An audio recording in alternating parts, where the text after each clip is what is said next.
Hello दोस्तों, this is Ravita Chaturvedi. तो आज अपन लोग स्लाइड में देख ही रहे हैं क्या पढ़ने वाले हैं। लेखांकन में डेबिट क्रेडिट करने के नियम, ये तो हमारा बेसिक होता है। यदि हम ये नहीं जानते हैं तो फिर अकाउंटिंग में कुछ भी नहीं जानते हैं और कुछ भी नहीं जान पाएंगे कभी। इसलिए ये हमारा बेस है और इसको हमें बहुत सरल तरीके से समझना होगा। तो चलिए देखते हैं। ये सभी के लिए उपयोगी है, चाहे वो कोई कॉम्पिटिटिव एग्ज़ाम हो या चाहे वो 11th हो चाहे 12th हो, इस सभी में काम आएगा जब तक हम कॉमर्स पढ़ेंगे। तो देखते हैं यहाँ पे डेबिट क्रेडिट करने के दो अप्रोच होते हैं। एक तो होता है ट्रेडिशनल अप्रोच और दूसरा होता है मॉडर्न अप्रोच। तो आज हम इस वीडियो में सिर्फ एक ही अप्रोच को कवर करेंगे, वो है ट्रेडिशनल अप्रोच। तो ये क्या होता है यह हम देखेंगे, किस प्रकार से किया जाता है यह भी हम देखेंगे। तो ट्रेडिशनल अप्रोच में हम जब खातों का वर्गीकरण करेंगे, क्लासिफिकेशन ऑफ अकाउंट्स करेंगे, तो दो तरीके से हम क्लासिफिकेशन करते हैं।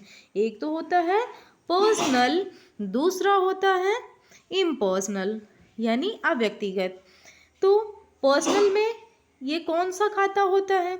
यह वह खाता होता है जो व्यक्तियों से संबंधित होता है। नाम से ही स्पष्ट है, पर्सनल यानी व्यक्ति से संबंधित खाते सारे ही पर्सनल अकाउंट में आएंगे। अब इसके भी तीन प्रकार हैं। प्राकृतिक व्यक्तिगत खाता, नेचुरल पर्सनल अकाउंट, तो नाम से स्पष्ट है नेचुरल यानी जो भगवान द्वारा बनाया गया है, उन खातों को हम क्या कहते हैं? प्राकृतिक व्यक्तिगत खाता। जैसे कि इंसान, क्या इंसान को कोई इंसान बनाया? नहीं, भगवान बनाया, इसलिए इंसान सारे ही किस में आएंगे? नेचुरल पर्सनल अकाउंट में। यानी कि राम, श्याम, गोपाल, मोहन, जितने भी नाम होंगे वो सब किस में आएंगे?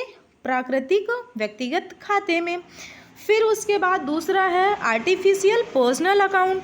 तो आर्टिफिशियल नाम से स्पष्ट है, कृत्रिम, तो जो व्यक्तियों द्वारा बनाया गया होता है, उन व्यक्तियों या उनसे संबंधित नामों को हम किस में डालेंगे? आर्टिफिशियल अकाउंट में। तो ये क्या होता है? इसमें क्या क्या आएंगे? तो इसमें किसी भी इंस्टीट्यूशन का नाम आ सकता है। तो ये समझ में आ गए दोनों। इनको कौन बनाता है?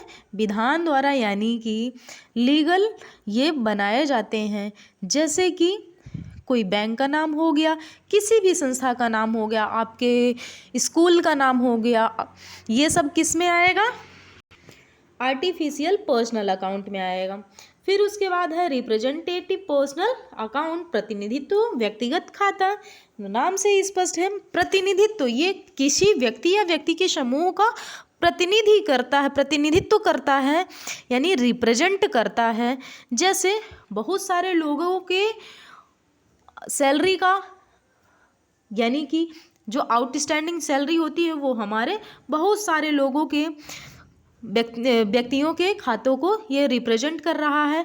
आउटस्टैंडिंग हो गया, प्रीपेड हो गया, या कैपिटल हो गई, ड्राइंग हो गया, और इसी तरीके से अर्नड हो गया, ये अनअर्नड हो गया।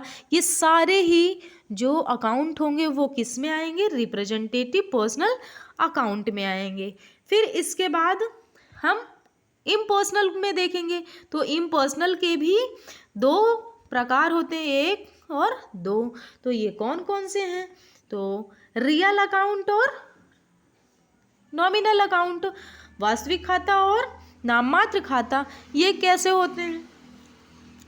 तो वास्तविक खाते वे खाते होते हैं जिनमें संपत्तियों का खाता आता है, उन्हें हम वास्तविक खाता कहते हैं। जैसे फर्नीचर या कैश, बिल्डिंग, कुछ भी संपत्तियां होंगी वो सब किस में आएंगी? रियल अकाउंट में। फिर दूसरा है नॉमिनल अकाउंट। तो नॉमिनल अकाउंट में क्या आता है? सिर्फ नाम मात्र का वो एक्सपेंसेस हो सकते हैं और इनकम हो सकती हैं, यानी गेन हो सकते हैं, लॉसेस हो सकती हैं। ये सब किस में आएगा? नाम मात्र या नॉमिनल अकाउंट में। तो इनके अब हम क्या देखेंगे? जो मेन देखने वाले हैं वो हैं इनके रूल, कि हम इनको किस प्रकार से डेबिट और क्रेडिट करेंगे, हमको तो ये सीखना है। तो वो तो हमने धारणा बनाई थी कि आप सीख पाओ, समझ पाओ कि कौन से अकाउंट किस में आएंगे। तो अब हम देखेंगे पर्सनल, जो कि तीनों में ही रिप्रेजेंटेटिव हो, आर्टिफिशियल हो या नेचुरल हो, तीनों में एक ही लॉ लगेगा, जो कि ये है debit the receiver credit the giver, यानी पाने वाले व्यक्ति को डेबिट करना है और देने वाले व्यक्ति को क्रेडिट करना है। जो दे रहा है उसको हम क्रेडिट कर देंगे। जैसे यहाँ एक हमने उदाहरण भी लिया है, राम को माल बेचा, तो यहाँ राम को बेचा है। राम कौन है? पाने वाला है कि लेने वाला? वो क्रय कर रहा है, यानी कि पा रहा है। तो इसलिए राम यहाँ पे क्या होगा? पाने वाला व्यक्ति होगा, इसलिए ये राम डेबिट हो रहा है। फिर इसके बाद है व्यक्तिगत के बाद वास्तविक, यानी रियल अकाउंट। इसमें क्या होता है?